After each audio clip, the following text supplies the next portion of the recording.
Okay, next up, we'd like to give an update on our food service program. If you recall, a year ago, we were talking about who was going to run Morton Food Service in our district, and we decided that that would be us, that we would no longer contract, that we would give it a go, and I just want to say, you know, if you hire great people, great things happen.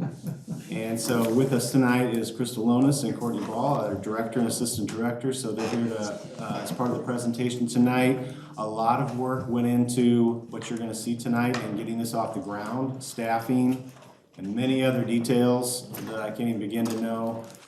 So out of the gate, I just want to thank Ms. Kowalski, our CFO, for all the work that went into that. Dr. Sander, all the work that went into hiring our own staff. You know, these are things that we never had to do in the past. That was taken care of by our contractor, and now, you know, it's ours to do. But we feel like it's paying dividends, and I think you're going to see that tonight. You know, we wondered, can we make it better, and can we save money? Those were the things we kind of wondered. So I think you're going to see the answers to that tonight, so I'll turn things over to Ms. Kowalski. Thank you.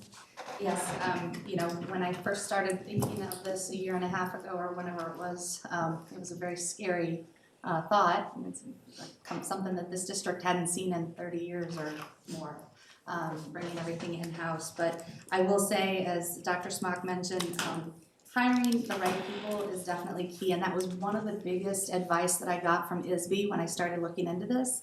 And that was, if you find the right food service director, it's gonna be fine. You're gonna be fine. And I absolutely feel like I did that with Crystal and Courtney at the helm. They're doing a wonderful, wonderful job. So I'm really excited that they joined us. So to give you an overview of everything, we have about 30 food service workers. And of course, like Dr. Smock said, Dr. Sander had a big role in helping that happen, and it was a lot of work in the beginning. We hired some of the same employees that came to us from Arbor, but then there were some new hires too, and a few changes and some bumps in the road, but overall, I think that we have a pretty good team right now, and everybody seems very happy, so that is a really great feeling. Our total budget for this year is a little over $1 million. If we hadn't done it on our own, it would have been more in the 1.1 to 1.2 range as far as what our budget would have looked like. So that definitely isn't as scary as number as it could have been. We have had an increase in the number of meals per month in FY24 versus last year, as you can see there. And this is all from August to February. So obviously I don't have last month's. When I did this report, those were the most recent numbers I had to provide to you. So just overview, what are sources of revenue? We get federal dollars. We get a certain amount for free, a certain amount for reduced, a certain amount for paid. We get a little bit of money from the state, not much, but we do get a little bit. We have student payments coming in, we have commodities, and then this year we've had some National School Lunch Program grant or incentive to help us with some increased costs that we've seen in the past couple of years.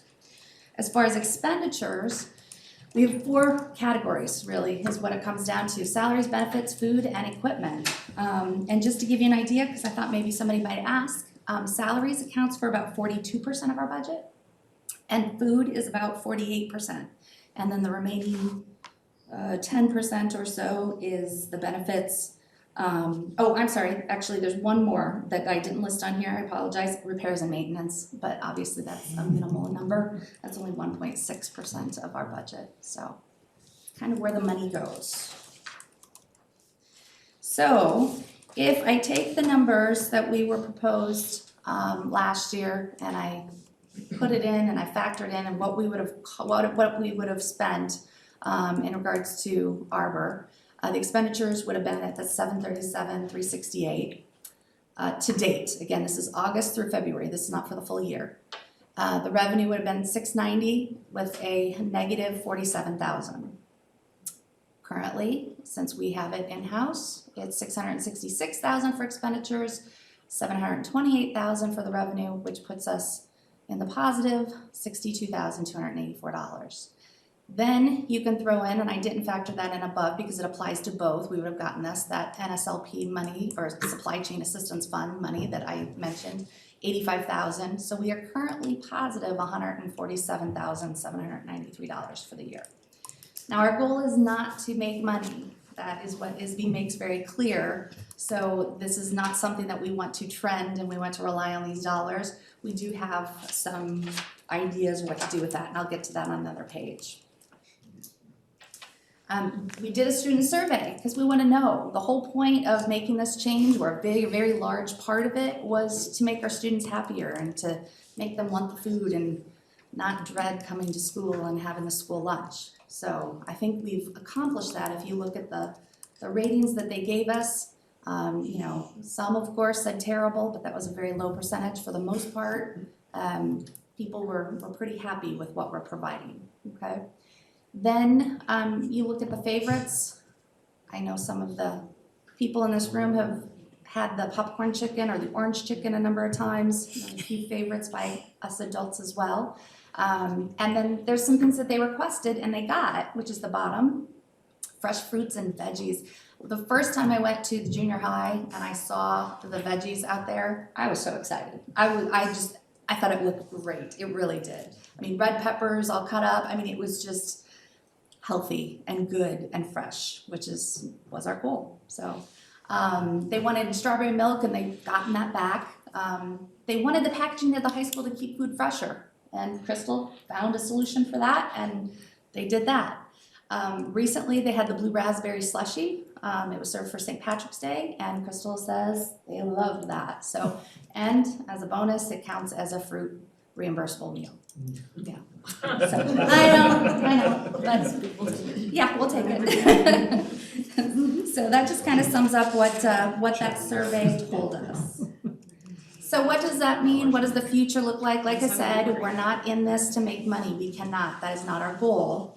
So what are we going to do? You know, what changes? Well, once the commodities, so the previous spring, you order commodities for the next school year. So Arbor ordered the commodities for this school year. So Crystal and Courtney had to work with what they had in those commodities to make the menu that they made. But now Crystal and Courtney get to make those decisions, and then they're going to be able to make some changes for the next school year. So we'll be able to have a little bit of a variety different from what we had this year and in previous years. We're going to continue to increase the freshness of foods. One of the things that we recently got was a grant for, do you remember the name of it? A local fresh foods grant? Is that Farms to school. Farm to school, but then there's also a local fresh food one as well. So between the different grants that we're getting, we're able to provide some fresh foods instead of always having the processed stuff and the frozen stuff every single time. So that's really good. Another thing that Crystal and I don't know, maybe Courtney came up with was the taste testing idea, which I thought was great. Go to the schools. Kids hadn't had kiwi before, they can try it. Maybe they'll like it, and then on the next time they have it for lunch, they can go ahead and have that as well. You know, some kids might not get that opportunity at home, so this is a great place to do that. Again, expanding their knowledge and opportunity. So, Adam from my office is currently looking into having outside catering brought in, maybe one Friday a month, maybe Chick-fil-A, maybe Domino's, whatever we can work a deal with to make sure that it adheres to our reimbursable meal requirements, but also something that might be exciting for the kids to look forward to. And then another thing that we definitely want to do is new equipment, conversion of the freezer to a cooler at the high school. That is a need by Crystal. Also the purchase of freezers for Brown and Grundy, and then looking at a convection oven, and then there might be other things. So, you know, now that we have some funds in order to be able to do that, we can move forward, which leads me to the next page, which is pricing. As I mentioned at the last board meeting, I'm not increasing these. Why would I increase them when we are making money? Our goal is not to make money off these kids, it's to provide for them the best meals that we can with great employees, a great environment, and so on. So, any questions?